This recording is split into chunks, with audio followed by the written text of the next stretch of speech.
Hey, what's up, everybody? Welcome to the internet. Welcome to my channel. It's me, Odio, and I'm here today to review Good Boy for You. This is an indie horror movie, and this movie has an extremely unique perspective and an idea you're going to be following from a dog's perspective. Yes, that's right. No humans. Well, there are some humans involved, but the main character is going to be a dog named Indy. Now, let me tell you what a great idea this was. A very great one. The big brain am winning again! I am the greatest! We start off early on in the movie. We get to see the puppy Indy growing up and living with his master, Todd. Now, Todd is kind of like the parents on Charlie Brown. You see him now and then, not really his face the whole time. Just like all the humans in this, you don't really see their faces very much. You hear them talk pretty clearly, though. They don't do the wah wah wah wah wah thing. Yes, ma'am? But other than that, kind of like them. And so Indy is with his master, and his master is sick, seems to be going in and out of the emergency room. We don't really get a definitive reason why, just that there's something wrong. So he's going to go out. He's gotten rid of where he lives, going out to his grandpa's old house in the woods. Yes, in all horror movies, you know, a house in the woods in the middle of nowhere is the safest place to be. If Evil Dead has taught us anything, it's definitely that. Right.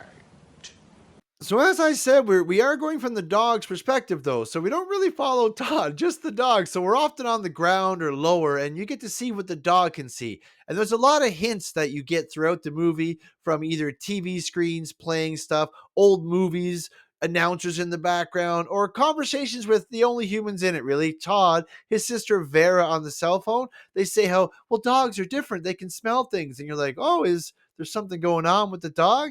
And as you follow from Indy's perspective, he is a very intuitive animal, but stuff starts to really get really creepy. You get a creepy vibe and atmosphere pretty early on once they get to the house, and it seems like the dog is very aware that this is not a regular house. Say, hold up, wait a minute, something ain't right. So when they get in the house and start getting settled in there, one of the only neighbors we get in it helps him out with a generator. But the dog does not like the house. He seems very unsafe. He's seeing, we the audience too, we're seeing shades and shadows all over the place. Like, what's that? Lightning will light up. We think we see a face here. Was that a guy over there? What is going on in this place? The dog doesn't like it either. I would love to see if there's a Blu-ray comes out of this. I would love the director's commentary for what his ideas were for this movie, because it is when you're watching it, it's wild. It's one of the most thought-provoking movies I've seen in years. What is going on? What is going on?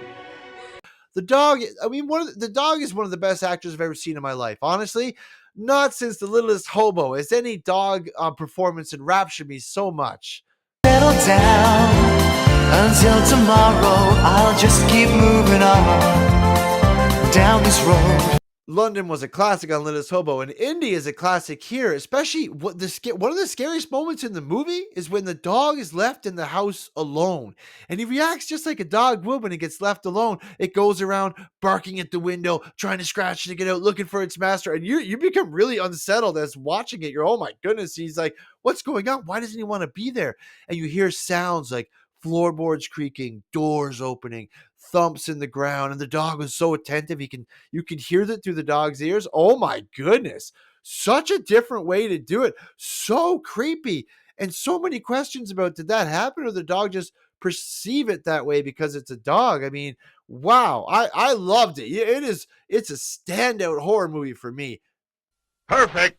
And it's a very creepy house, and they take it's got a slow burn. They take their time to make this like feel like a very uncomfortable environment, not somewhere you're going to want to be. You get creeped out early on.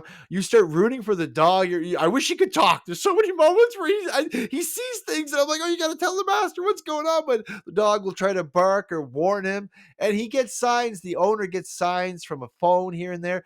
It's so interesting, but certain things you're not sure if they happen the way that you see it, or if it could have been a different way. There's so many different interpretations with different parts in this movie. Oh man, like, it was glorious. You haven't seen a movie that made you think so many different ways in a long time.